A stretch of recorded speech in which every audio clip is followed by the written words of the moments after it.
Welcome to round 3 of the Parenting Roundabout podcast for the week of December 16th. I'm Nicole Erdix, and I'm here with Terry Morrow. Hello. And Catherine Haleko. Hello. We're moms of teens and young adults, and when it comes to parenting, we've been there, done that, bought the t-shirt. But we're still waiting for that day when we'll reach the finish line and have no further need to lay down in a dark room with a wet rag over our eyes worrying about something or other. Wednesday is complaint day here on Parenting Roundabout, and today we're complaining about parenting trends. So, with the end of the decade upon us, everyone is doing a best of the 2010s lists. So we thought we would talk about some of the parenting trends or topics of the decade that we would actually like to complain about. So this is the best of the worst of the 2010s list. Something like that. Best of the parenting worst. So, who wants to go first? I'll go first. Go ahead.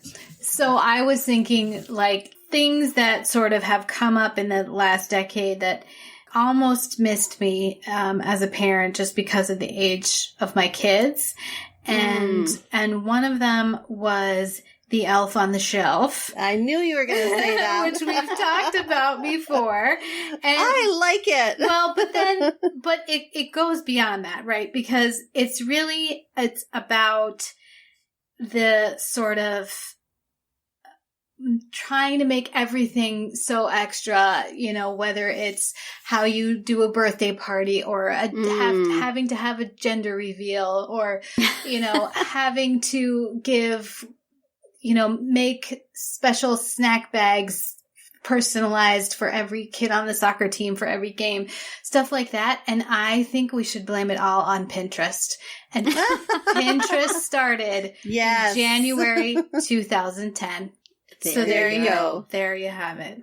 You go. That is what is to blame for everything that's wrong with parenting right now.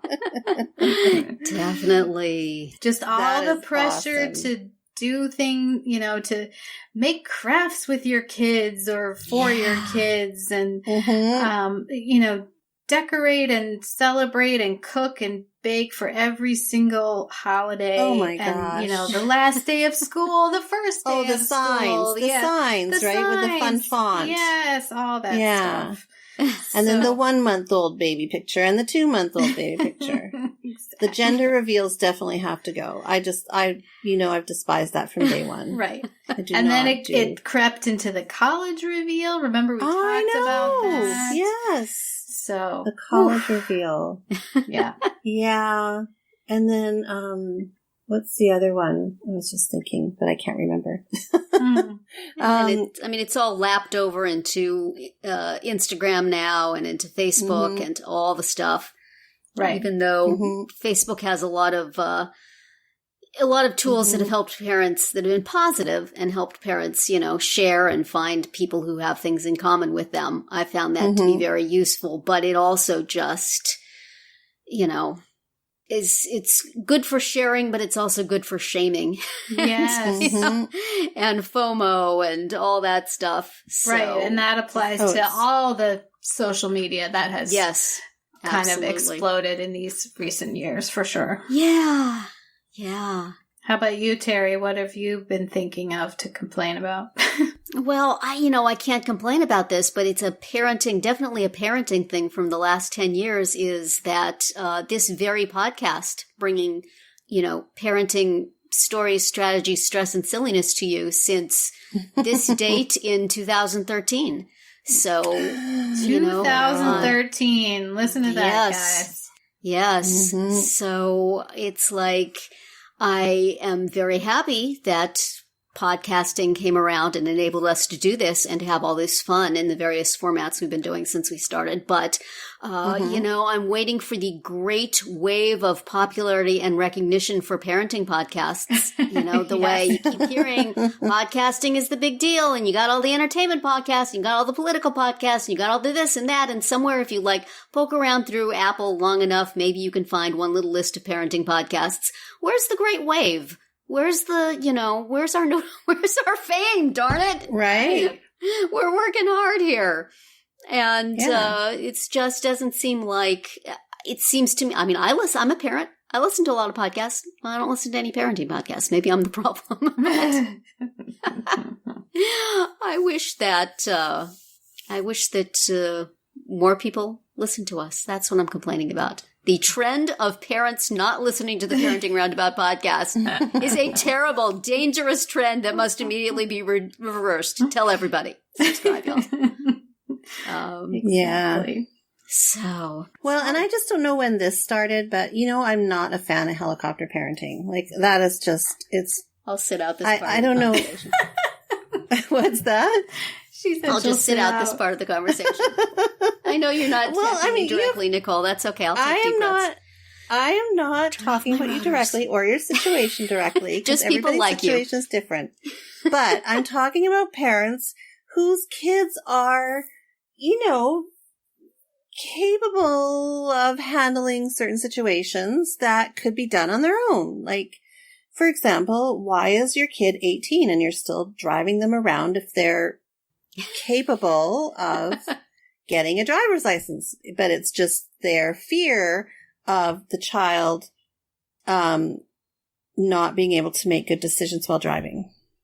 Right? It's that stuff. Like, it's just this over intense helicopter parenting. We're exempting parents of kids with disabilities who have good reasons for it, right? We're allowed to still have. I can still do everything for my kids and protect them all the time. Like I said, I'm thinking of parents who have kids who are quote unquote neurotypical, and I hate using that word, but who can, who have like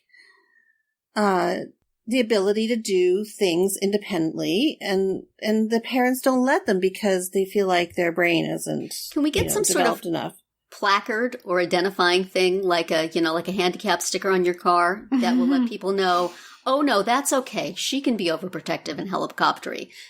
She has the Terry Morrow exemption. A sticker. A sticker, I think, or a little card you can hand over. Yeah. Possibly something to hang around our necks to say. Good idea. Yes, we are helicoptering, but it's okay. It's okay. Yeah. Like kind of, it's like, be like a, one of those parking. Right. We could have hats or jackets made up or something. Yeah. Don't mind. Or just like a special pin. Yes, I have special permission to helicopter parent. Nicole said it's okay. Nicole said it's fine. But like really, I mean, come on, let your kid go to the movie theater when they're 16 alone. You do not need to accompany them. You don't need to sit the row behind them. But let your kids take risks and grow up. I'm not talking about you, Terry, and I'm not talking to you. But just to be clear, following them on your GPS on your phone is absolutely fine, right? It's perfectly fine because they don't know. Speaking of wonderful things of the past decade, it has greatly improved our parenting. Yeah. The ability to track our children. Okay, I'm not gonna deny that, but I just kind of like, it's like, I guess parenting. It's letting your kids take calculated risks. What do they call that? It's dignity of risk, is what it is. Okay, letting your kids take. I agree with risks. I agree. I have been exercising that in, when I send my kids to work and I don't sit and press my nose to the glass the entire time they're in there. You send my son into the football stadium where he works, and I say prayers all the way home, but I don't, follow him in at a distance. So you got to trust. That is true. That is true. Risk, but a safety net underneath is what I've always tried for. That's what it is. It's parenting with a safety net. The safety net should not be you with your arms outstretched saying, I'm here! Exactly. You have to get other people involved to hold the net. So, it's hard. Sorry if I ticked you off, but I just, I can't stand that stuff. I know, but it's hard not to feel. I know. Well, people feeling attacked by everything is also a bad thing about the last decade. Yeah, right. That's beyond the scope of this podcast. But certainly it does seem like our access to stories of terrible things happening to children has greatly increased over the last 10 years with social media and with so many different websites spewing news at us that if you are of a mind to be paranoid about your child's well-being, that can be fed on a minute-to-minute basis. So, worry about your kid going to the movies alone. Here's a shooting in a movie theater. Here's, child molesters monitoring movie theaters, all this stuff. That popcorn is going to cause them to have high blood pressure in their later years. So that is not helpful. We maybe need a little bit less information these days. Less information and less Pinterest, and we'd all be happier. Which is why on this podcast we try to give as little information as possible. We're not going to tell you anything useful. We're just going to, complain and obsess and talk. It's so that you can commiserate with us. Absolutely. We all need that. While you're sitting outside the movie theater waiting to see your kid come out, we will give you a podcast to listen to. Something to do with your time. And then you can say, I was just sitting here listening to a podcast and I lost track of time and forgot to drive home. I forgot to actually leave. We got your back, parents. Well, that's it for today's round 3. Happy 6th birthday to our podcast. And y'all go have a piece of cake for us. And send us some. That's it for today's round 3. Tune in tomorrow when we will obsess about our childhood obsessions, and then come back on Friday to see what we've come up with for our Roundabout Roundup picks this week. Find all our episodes at parentingroundabout.com and talk back in the comments there on our Facebook page or on Twitter, where you'll find us at Roundabout Chat.